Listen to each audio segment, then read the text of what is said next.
mayam chak charasi sida san manungsa thongba leire ko somna na amet pa leire somna na samput khamen akhaba na tawa khangde mai ming do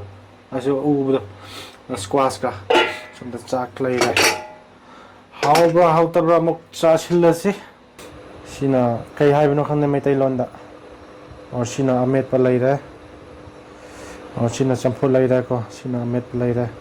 sina sansa sina chakra chawde plate si main sa batare ka mayam sida leire ai plate to saba ho jarage ko sa dingai da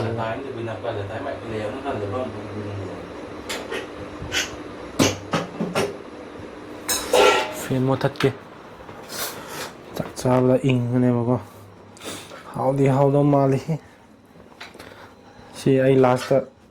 cook gaming do hai rake ko ana sa sin gi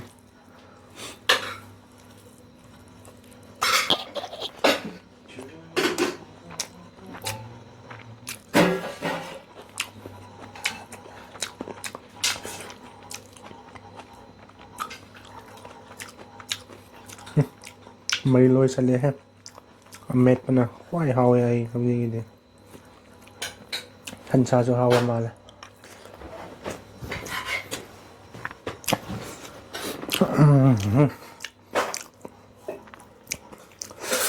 sa chille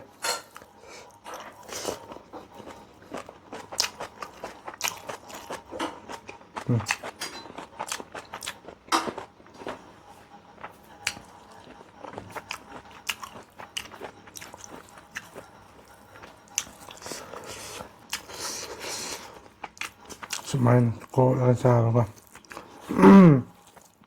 no ma padan na mukbang to sin ge hoji yong ai khu sa he sumain to la to mai to le na lo en pun chil la to ui ko se no pa khu sa ne he no pa khu sa no pa de mai sa da ba ma se sa da na te sumain na to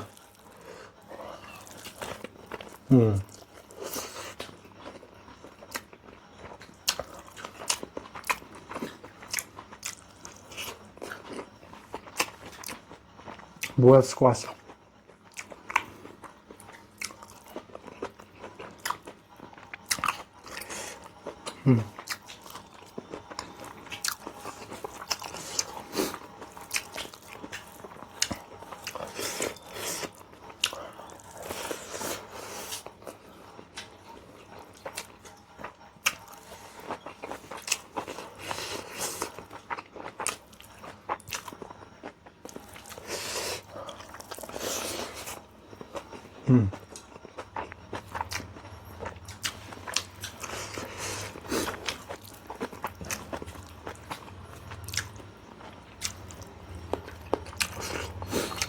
소이소 그냥 야오야 소이봉 엄마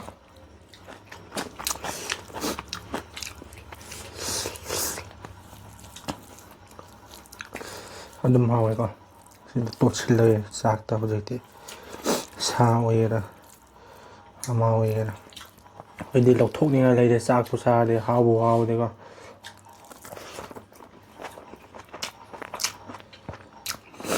띵상도 싹 해도나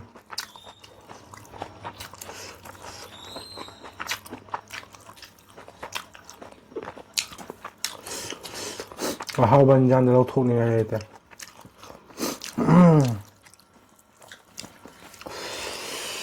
to ma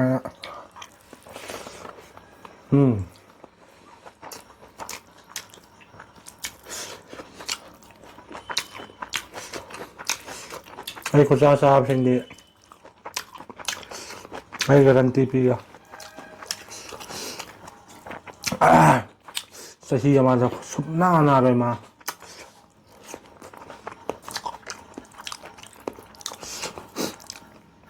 ai do na sa ba se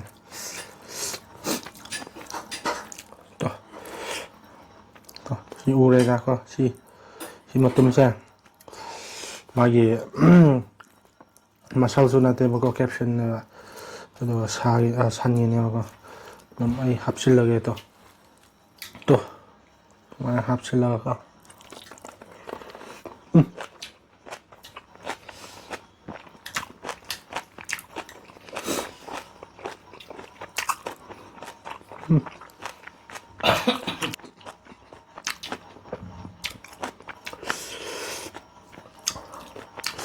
ꯍꯥꯎꯁꯤꯗ ꯃꯩ ꯆꯠꯂꯦꯍꯦ ꯃꯌꯥꯝ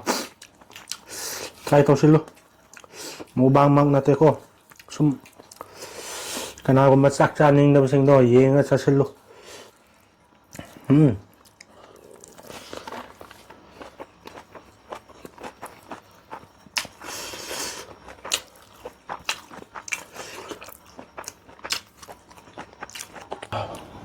तो guys फिर मैं 2 बार ले यहाँ पे फिर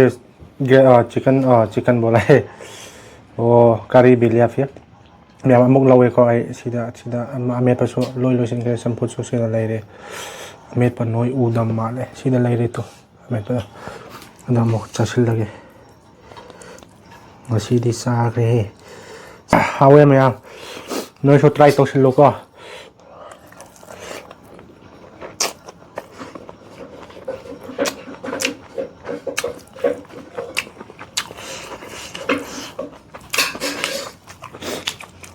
생사 도움네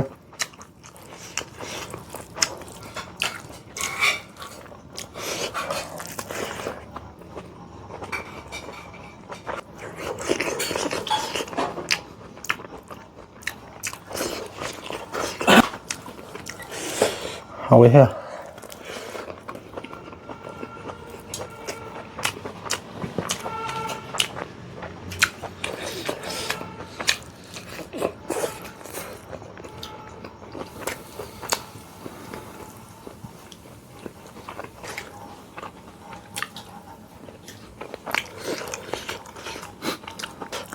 참좀 야오래가 짜까 많이 또라가 짜베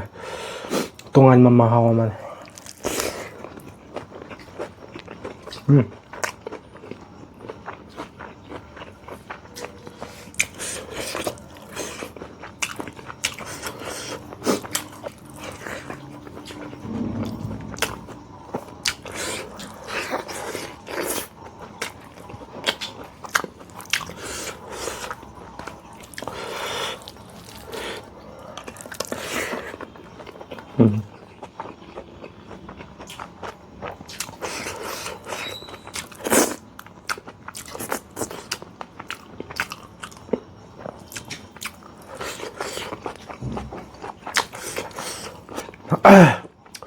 해리팝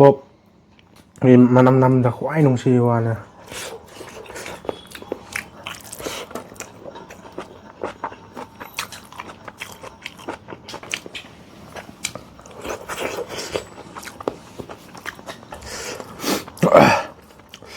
plate सु चाउदी चावेको म्याम कहीं प्लेट म त्यसमा चाख्छ दरकार चाहियो नुपा खोइदे नुपीदे खानेको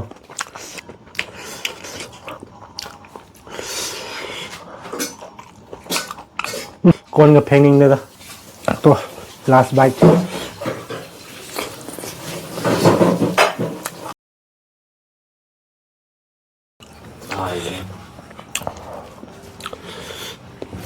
우브라세 하와 마네 스마일 떠보세 아로이보다 떠슬러 넣어서 이 가위로 사는 그냥 부럽다나 아랑 오링에다가 마히 토토 밤히도 라스타 스마일 타 아두다 이니네 그냥 방간 호직 레이세 우도 얌 लोइसलगे तो हाइदगे प्लेट पंगलोई लोई रहे तो बहुत अच्छा था काफ़ी बहुत अच्छा था बढ़िया था